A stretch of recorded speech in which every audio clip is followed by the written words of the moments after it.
Chloe came home after her first stage performance, she started to think about how it had all begun and decided to write to her first dancing instructor to tell her all about the show and how much progress she had made. In part one, through Chloe's experiences, we discovered that classical ballet has a precise vocabulary all of its own and that it is essential to study the basics.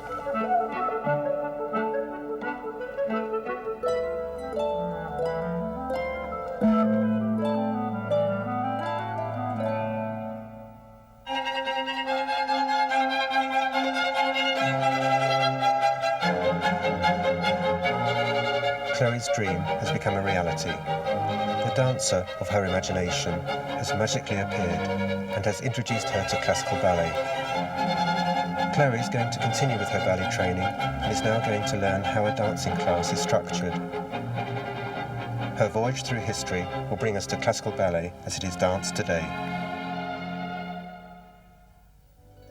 By attending a dancing lesson, you will learn all about barre exercises, centre work, and the formal way in which a ballerina expresses her thanks, la reverence.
I wish I could dance like she does.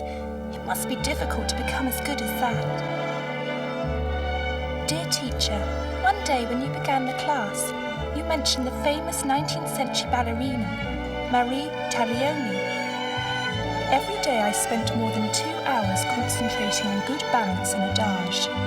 I would go up onto one leg and adopt the développé positions, which had to be carried out smoothly and slowly. If a position was particularly difficult, I would try to hold it and count up to 100 before changing position. It was thanks to this perseverance that I finally overcame all my difficulties. I'm glad that methods have changed today. I just love dancing.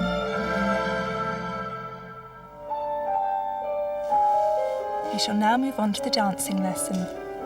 All the dance exercises we will show you should only be attempted in the presence of a trained teacher, since she will be able to guide and correct you as you go along.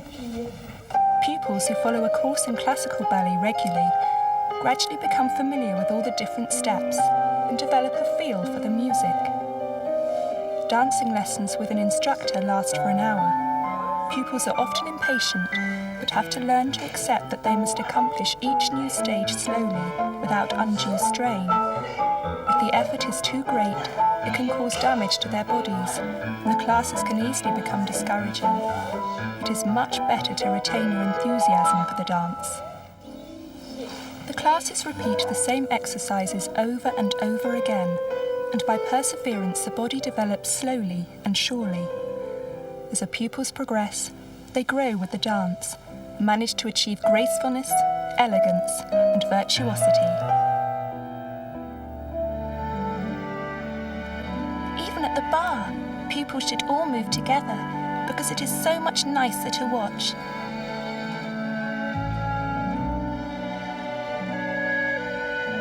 How wonderful! She's going to give me a class. How lucky I am.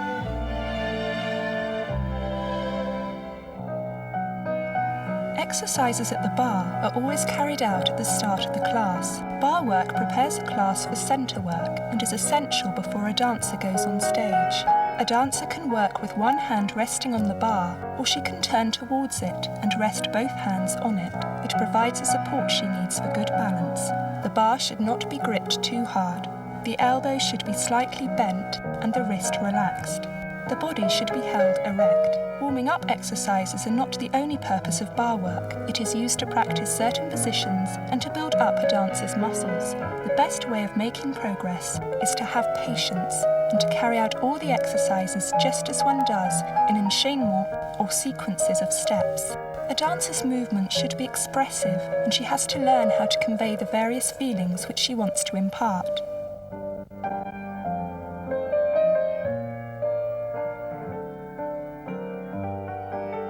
Pliés make the leg muscles more supple and increase turnout. Pliés are fundamental elements of classical ballet. Different types of pliés exist. They can be used by the dancer to gather momentum when she jumps and to cushion her landing. Pliés can be quite flexible or slightly firmer, or they can be very deep.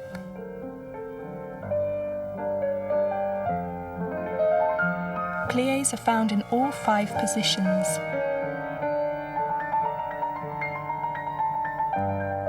First,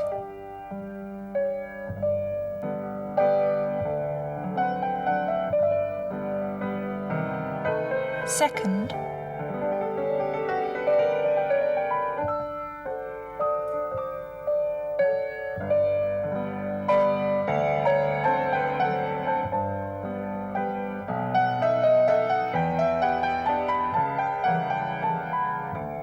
third,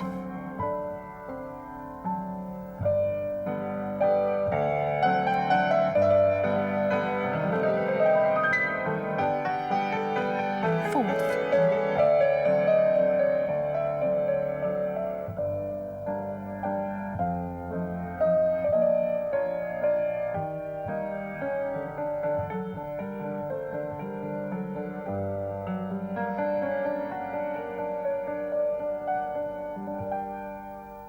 and fifth.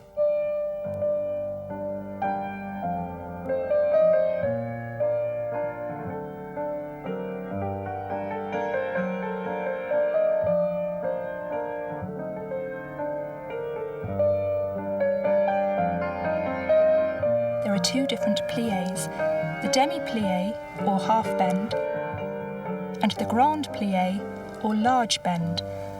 All pliés are executed very slowly and gradually, both going down and coming back up. The body weight is distributed evenly on both feet. The soles of the feet and the toes remained firmly on the floor. The feet stay in the same position throughout, and the knees are turned out.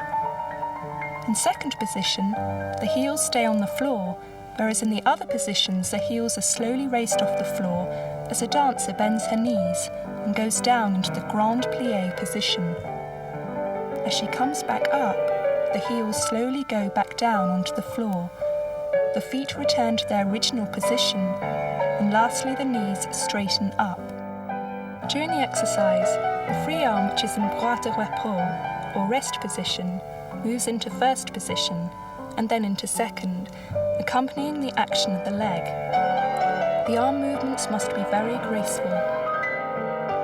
The head follows the arm movements.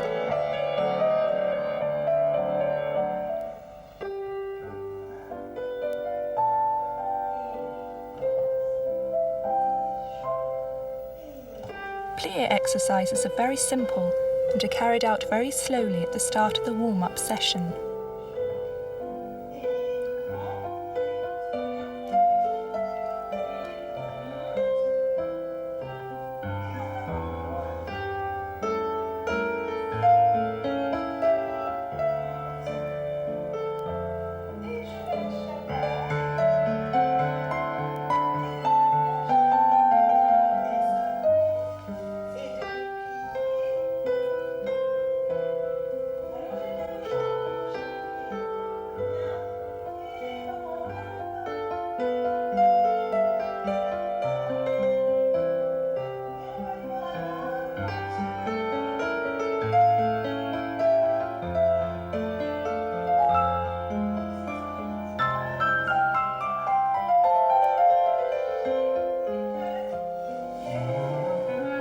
wonder what court dances were like.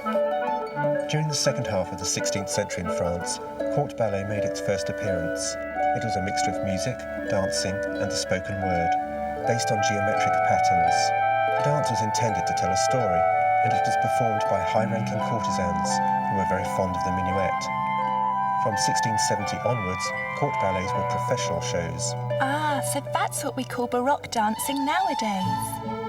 Yes, exactly. Baroque dancing was very refined.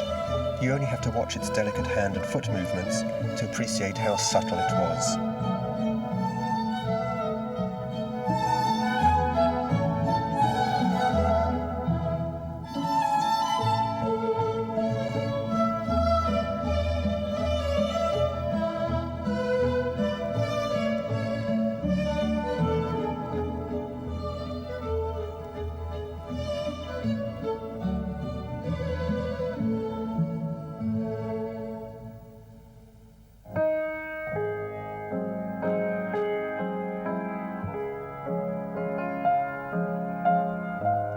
Degages are movements in which the working leg is lifted off the floor. They develop and place the leg muscles and are good preparation for a number of other dance steps. Degages are performed in fourth devant, à la seconde,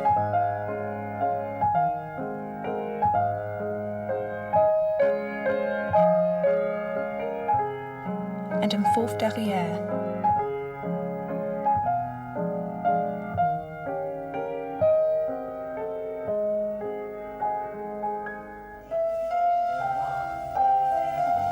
Training begins with gentle dégagé exercises in each direction.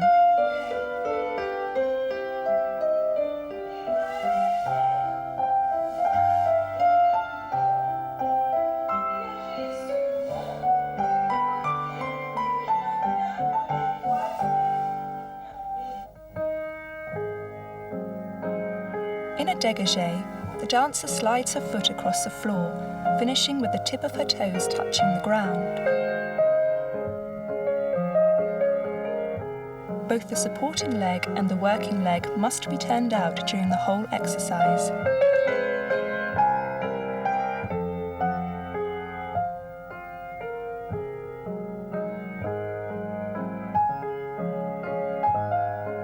During the exercise, the torso is held up straight and the supporting leg carries the entire body weight. The free arm gently mirrors the movement of the working leg.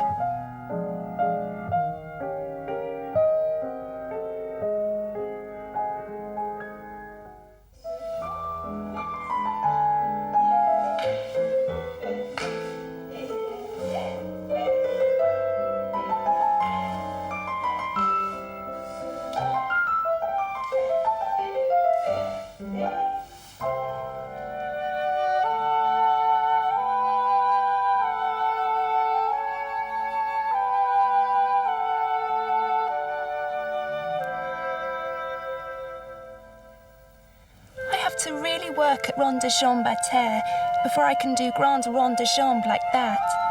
It feels really nice to let your foot slide along, brushing the floor.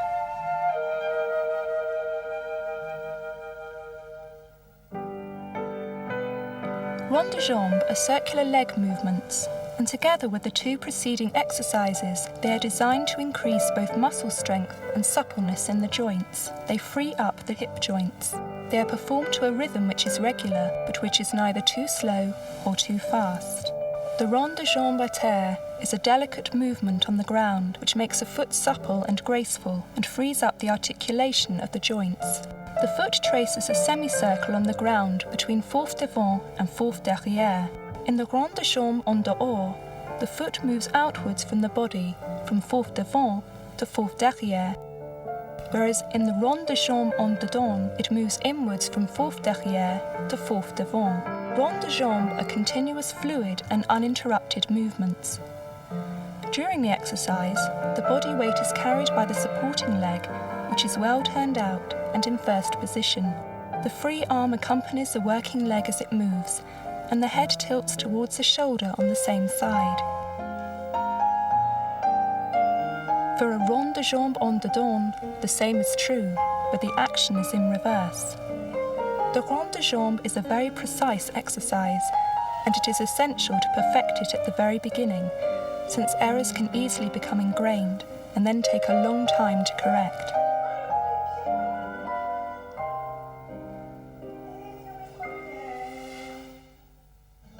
She looks as though she's floating on air.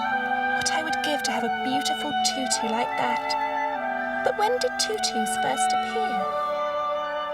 The tutu is every young girl's dream. It dates back to the Romantic era. The name tutu first appeared at a performance of the ballet Les Sylphides in 1832.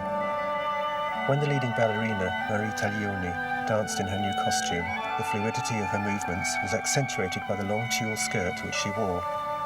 A tutu had to be white. It was a symbol of purity, of a fantasy world, and of the afterlife. It became all the fashion and was adopted by society, and Marie Taglioni's costume was soon being used at first communions and weddings. Later, the tutu got shorter. People wanted to admire the beauty and skill of the dancers. Although the original tutu changed over time, it is still used in its original form for classical ballet.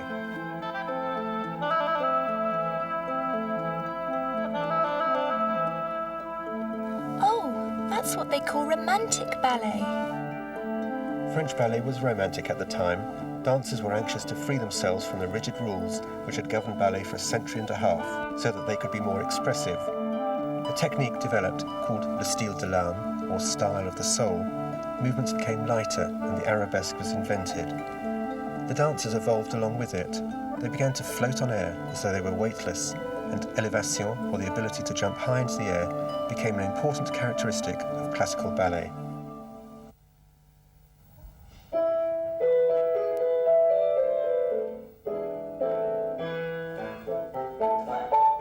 Barre de jambe involve the whole leg right up to the toe.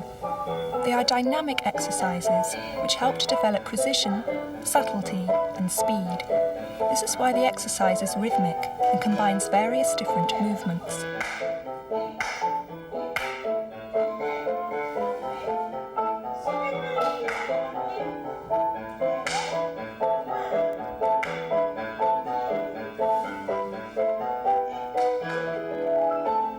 In the first section of exercises, we have a retiré devant, followed by a développé à la seconde, enchaîné, or linked to a retiré derrière, then a développé à la seconde supplié, followed by a ramassé, or bringing together the legs in fifth position on demi-point, finishing with a retiré devant, moving to derrière. The dancer keeps her legs firm and stretched, points her toes, and stands with her body quite straight. The second section of exercises is slower and consists of a retiré devant, finishing in fifth, a retiré derrière, finishing in fifth, a retiré devant développé à la seconde, a point to the side, and close.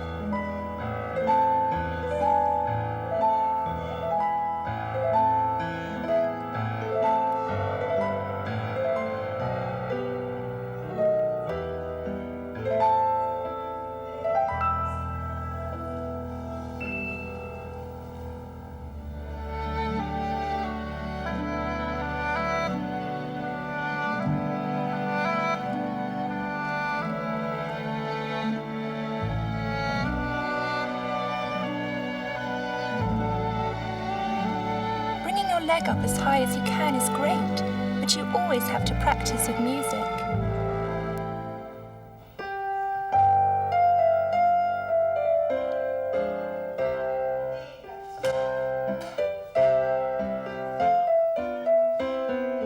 Battement, or beats, stretch the muscles so that the legs can lift as high as possible. The body has already been warmed up by the previous exercises. The leg passes the dégagé position and goes on rising until it reaches its highest point. The hips do not move, and nor does the supporting leg. The leg is brought back down in the same way. Grands battements are done in fourth devant. À la seconde, and in fourth derrière. The free arm remains in second position or moves with the leg. It passes through fifth position into second position and is stretched out in front. Arm movement should be light and supple. The head is held erect without being stiff.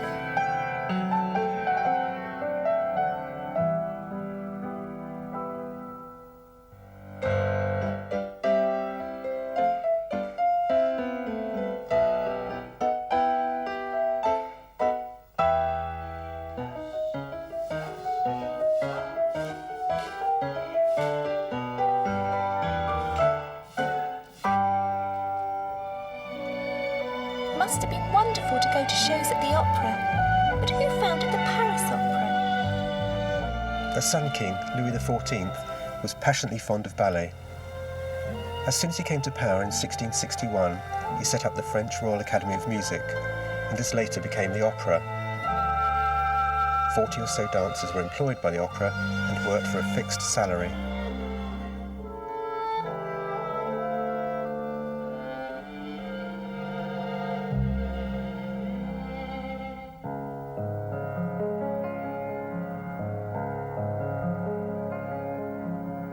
The aim of classical ballet is to give the impression of floating on air.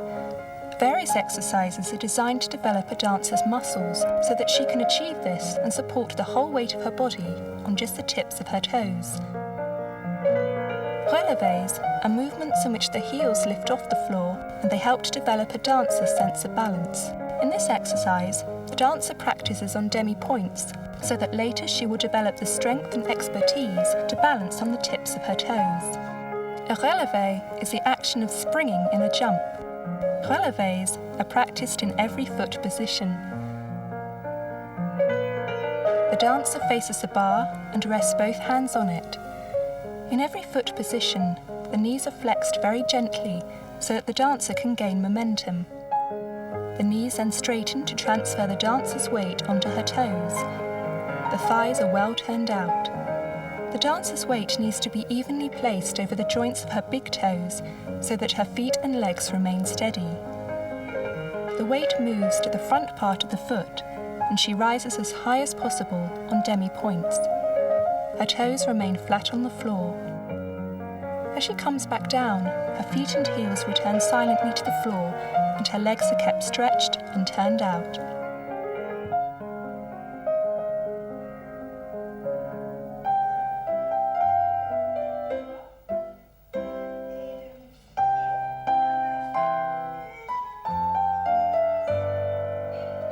The exercise has to be carried out as a sequence.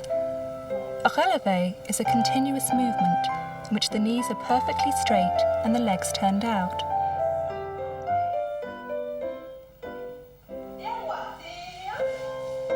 The head and the arms are held straight, the pelvis is kept level, and the body is pulled up. The exercise is carried out in each of the 5 feet positions.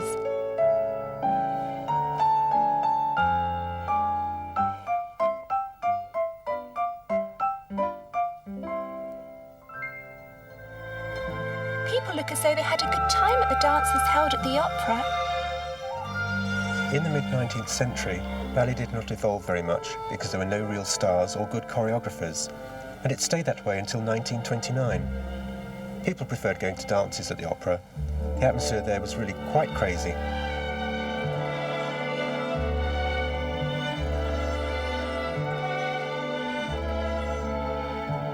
People would go there in disguise, hoping to meet one of the dancers or bump into someone famous.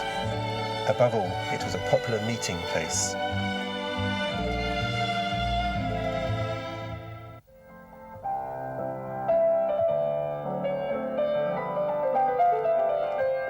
In centre work, the floor becomes a stage where a dancer can really perform the individual steps she has practiced at the barre as a dance. There are many different and very expressive combinations of steps in centre work, which develop a dancer's sense of balance, as well as her strength, her speed, and her repertoire. Centre work helps her to learn how to link the various movements together. It increases her stamina and teaches her how to adapt to changes of tempo. I'm so happy happy. Porte de bras à la seconde. Couronne. I follow my hands. Third position.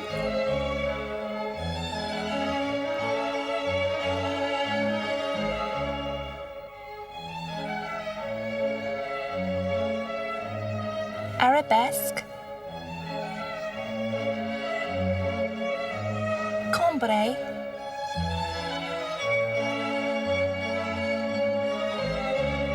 Pas de bourrée. Finishing in fifth, I continue to stretch and straighten my knees.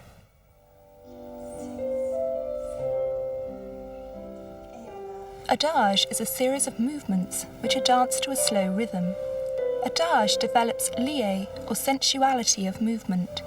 It helps to improve balance. It also tones up the legs and makes them more flexible. In Adage, dancers have to be aware of the alignment of their bodies, the direction in which they are moving, and shoulder positions. When dancers first start classical ballet, Adage includes very few movements. During the first few years, the aim is to gradually develop coordination and awareness of alignment. Various porte de bras or arm movements are practiced. A porte de bras or arm movement is a link sequence or enchainement of different arm positions. Arm work depends very much on the way the torso moves. A dancer's back has to be strong and supple if her movements are to have any vitality. Arm movements and the way the head is carried is what gives classical ballet the lightness and grace which we have come to expect. The whole arm is stretched from the shoulder right down to the hand. The elbow is slightly bent inwards towards the body so that the arms create an attractive rounded shape and stand away from the body. Arm positions are held while the neck moves or when lowering or drawing back the shoulders by keeping the shoulder blade steady. Porte de bras help the dancer retain her balance and are also a means of expression.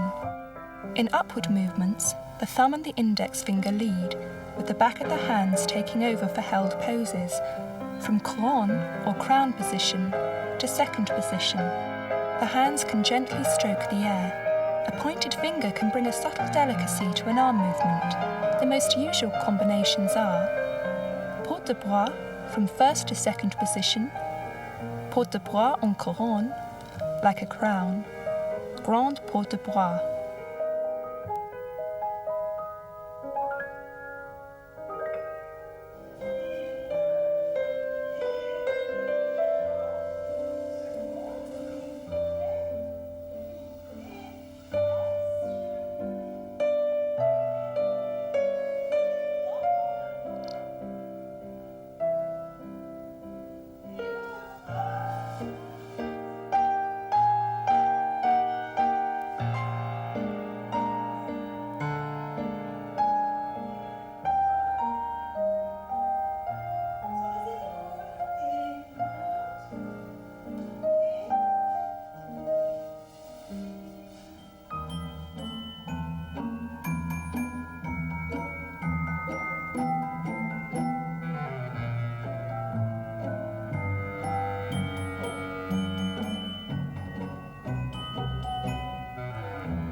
Just as difficult for two people to dance together as it is to dance in shadow. I think it was the academic school that introduced the pas de deux.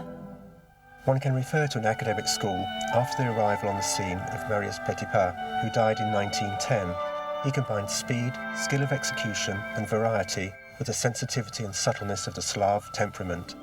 Petipa made use of fairy tales to fine-tune an academic vocabulary, and was more concerned with introducing an element of surprise into dance rather than concentrating on its expressiveness. Théophile Gautier was in love with the dancer Carlotta Grisi, and he wrote the libretto for Giselle for her. The ballet is widely performed today and is considered to be the masterpiece of the academic school.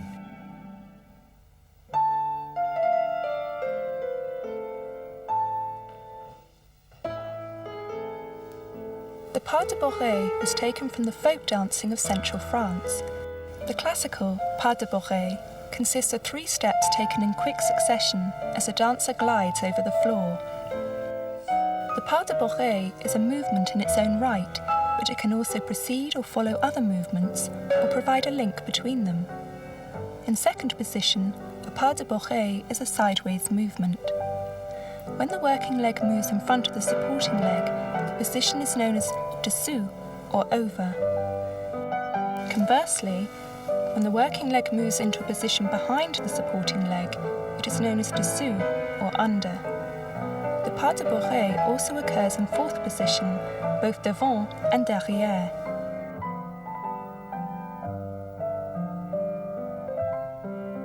Pas de barre, dessous, dessous. From fifth position with the right foot in front, the dancer begins with a demi-plie on her right leg. At the same time, the left leg is raised in a retiré derrière à la demi-hauteur behind the right leg. The left knee faces outwards and the toe is pointed, with the foot remaining open and turned back. The left foot is then brought down on demi-point behind the right foot. The right foot moves into second position on demi-point. The left foot crosses in front of the right one in fifth position. A demi-plie follows so that the sequence can begin again.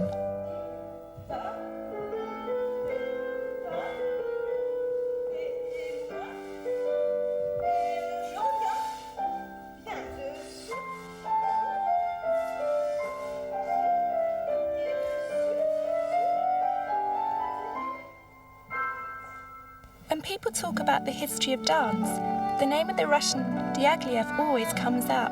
Diaghilev loved staging spectacularly daring shows. He was an impresario at the famous Ballet Russe, and he always allowed the artists to take the limelight. The performers were very much ahead of their time in the innovations they made and the way they expressed their inner feelings. The most rebellious was Nijinsky, who revolutionized the Ballet Russe. He elevated the role of the male dancer from being just a ridiculous prop or member of the troupe and made him into a star. He introduced new movements. He crouched down, he adopted disjointed poses, he turned his feet in, and he danced in bare feet. You can imagine the scandal he created. Diaghilev and the Ballet Russe marked a turning point in the history of classical ballet.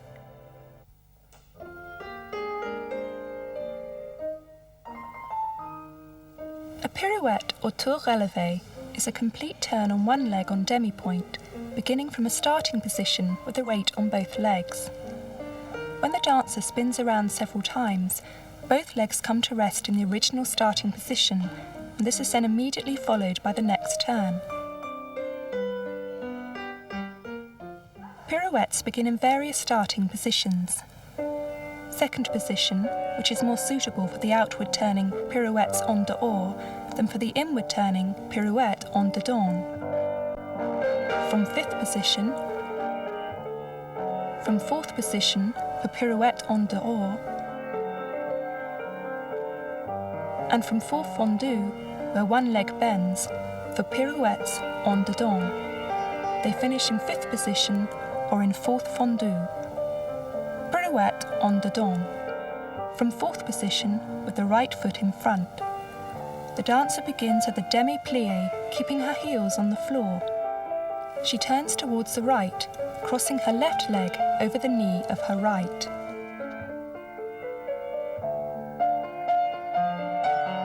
She completes the pirouette by returning to fourth position with her left foot in front. As she starts to turn, her arms are in first or second position. As she rises, the right arm moves to second position, and both arms then return to first position. When she completes the pirouette, her arms are in first or in second position.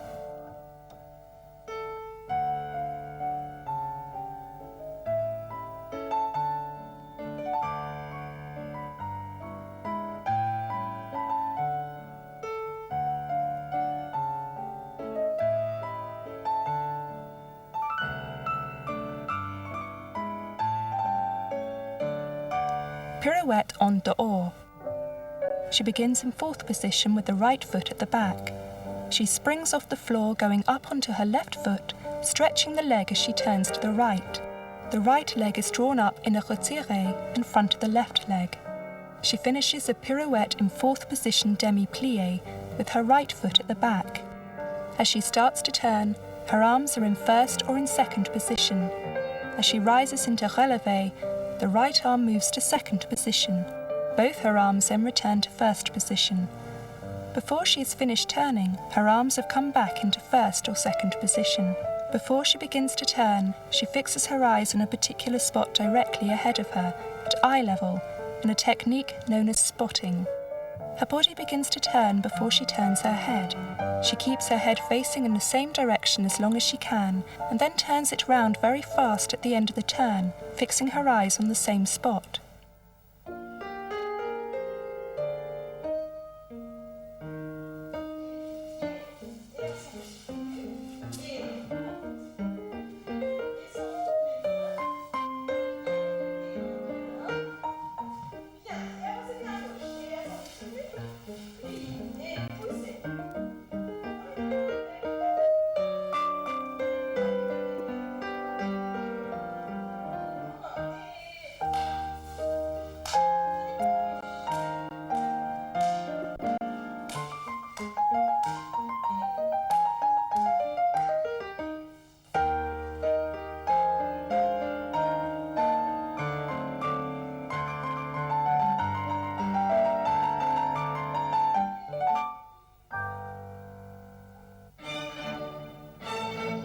The neoclassical style looks very similar to modern ballet. It is jerkier and faster, with a broader repertoire, and they don't wear tutus. In 1925, two new choreographers joined the Ballet Russe. They were Georges Balanchine and Sergei Lifar, and they marked a turning point in the style of the company. One can talk of neoclassicism from that point on. Ballet ceased to be a visible representation of the music. Instead, music had to be adapted to suit the dance. New positions were invented. Choreographers today, like Maurice Béjart, William Forsythe, Roland Petit, and others, are continuing to develop neoclassicism in their own brilliant and individual ways.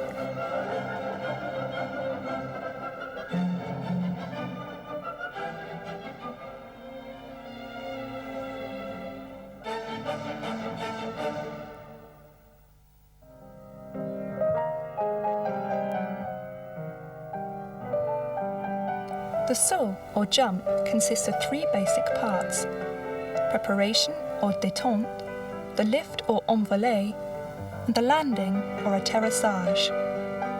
A demi-plie acts as a spring to lift the dancer off the floor.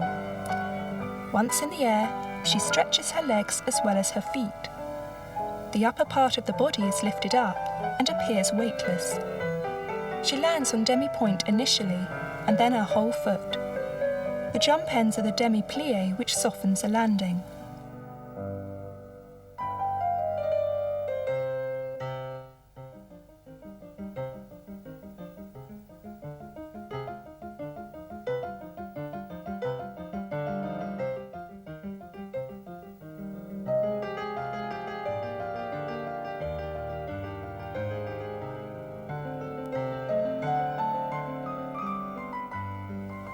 The first jumps.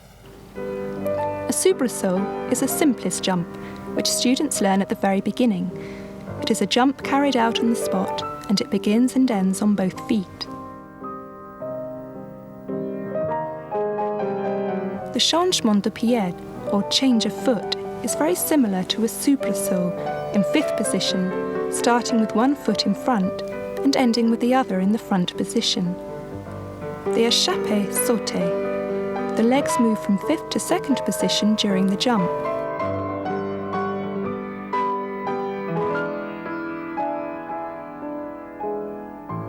Once in second position, another jump brings the feet back to their original position.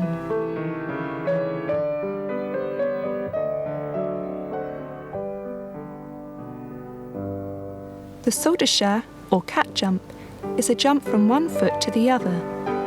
Saut de chat consists of two retires in succession, with weight supported on one leg. The working leg will plie at the ankle or knee of the supporting leg, can be held in front or behind.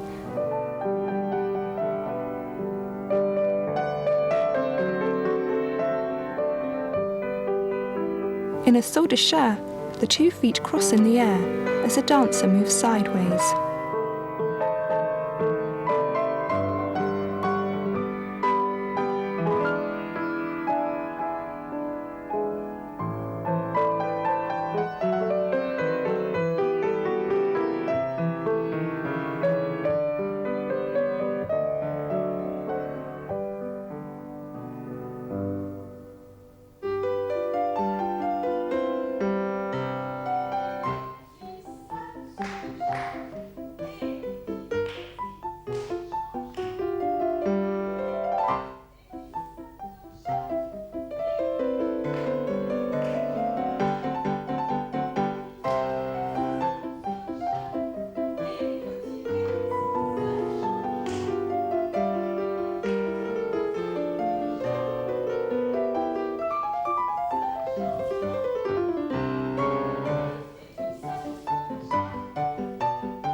classical ballet, enchainement is a linked sequence or chain of steps, making a harmonious whole, which is expressive and has meaning.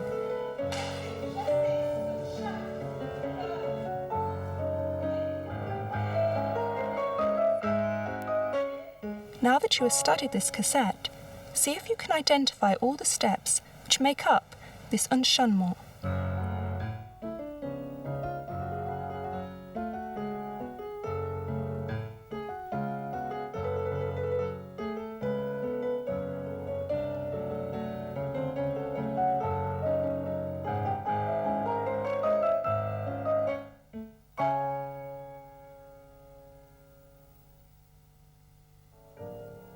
This is what they are.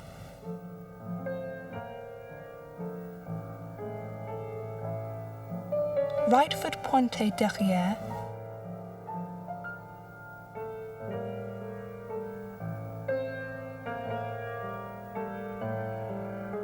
piqué ramassé in fifth en demi-pointe,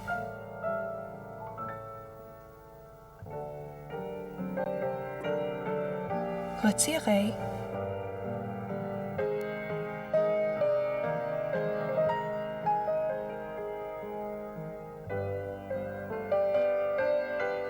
pas de barre,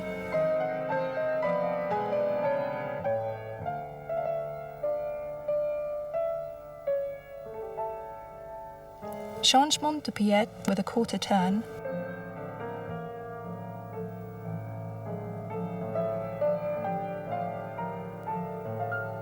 fondu arabesque ouverte,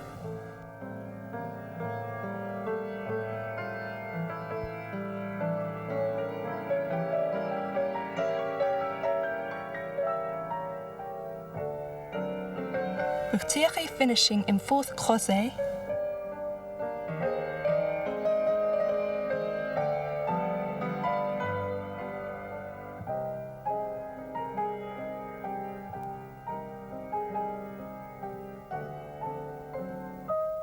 chassé chassé saut de chat,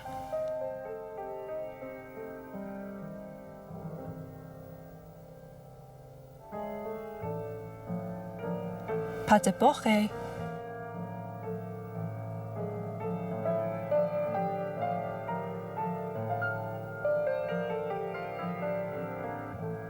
détourner arms in couronne,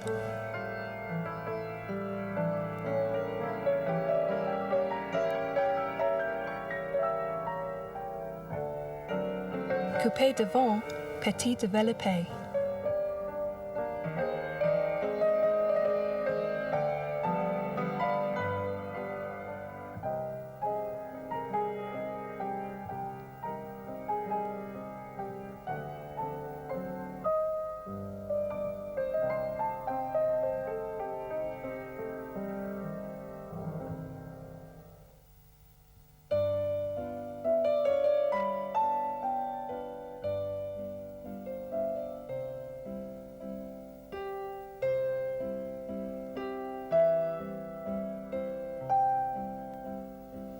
Reverence, or acknowledgement, is a formal way of saying thank you.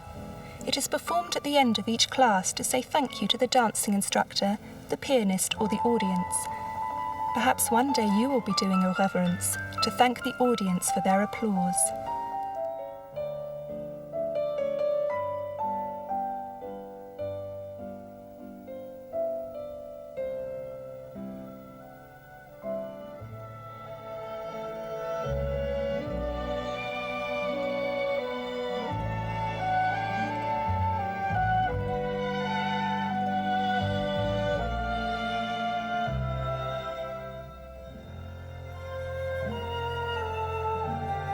I get so much pleasure from classical ballet, and now I know what I have to do. I have to work really hard at my classes. There are so many wonderful things to learn. I'll see you soon and show you what a lot of progress I've made.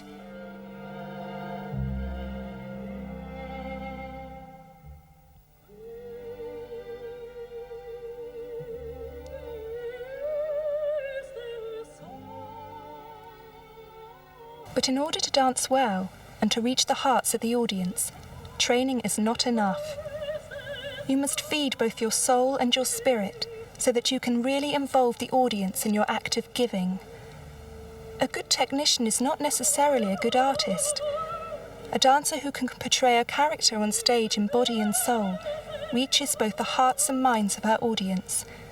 This requires a knowledge of nature and mankind, a knowledge of literature, and you will have to go to see performances and exhibitions and listen carefully to music. In short, always be alive to other art forms and to life.